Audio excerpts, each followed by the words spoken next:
One cool thing about the commissary, I feel it is the heart of the zoo. Take a break from your meal prep to connect with Katie, a bird zookeeper who works in our commissary department. It's her job to prepare and deliver the diets for all the birds at the Detroit Zoo. Let's get chopping to learn a little bit about the joys of cooking for animals. First thing in the morning is I load up my truck and I drive around the zoo and I deliver all of the food to all of the birds. And after that, once I get back from there, I'll prepare all the diets. And we have a lot of birds that either eat fish or meat, or we have birds that also eat fruit as well. So we'll prep those every single day, very fresh. Neo, our female cassowary, she really loves dragon fruit and she really loves grapes as well. That's a really great enrichment item for her. Our male cassowary, Cremini, he really loves cherry tomatoes, so I make sure that I add that special touch and give him cherry tomatoes in his bucket every day. And they eat about over 15 pounds of produce every single day, so you can imagine how much food that we go through throughout the week. We have vendors that provide all of this produce fresh to us every single week, and we'll load it up into that big cooler that you saw. We also share that space, that same kitchen space, with the mammals department as well.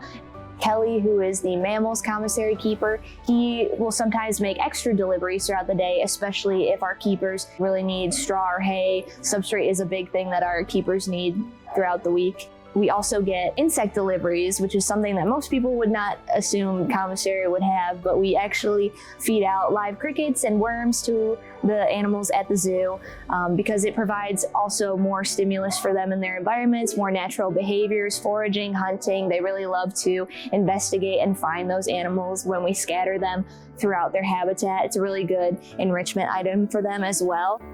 We also provide anything for the habitats, whether that be straw, shavings, hay, any sort of substrate that our animals need. We get that in our huge shipments. Sometimes in a month we'll have a huge hay truck come into the commissary, and then a huge group of us will unload that into our barn. And we also get our browse deliveries weekly from our lovely vendor that provides really great natural foliage for our animals, such as mulberry leaves and hibiscus and acacia, all the fun things that our animals need and might be utilizing in their natural habitat. So it's always good to add that greenery in to their diet and their livelihoods.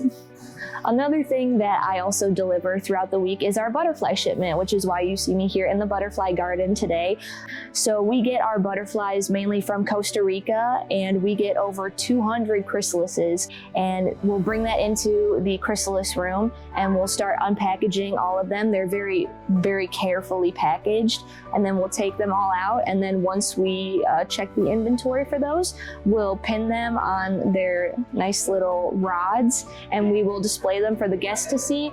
And not only is it a fun experience for guests to see how beautiful those chrysalises are based on the different species, it is also a great learning tool for people to understand more about butterflies. And it's fun for people to see that a bird keeper can also take care of the butterflies. Basically anything that flies, we're taking care of it.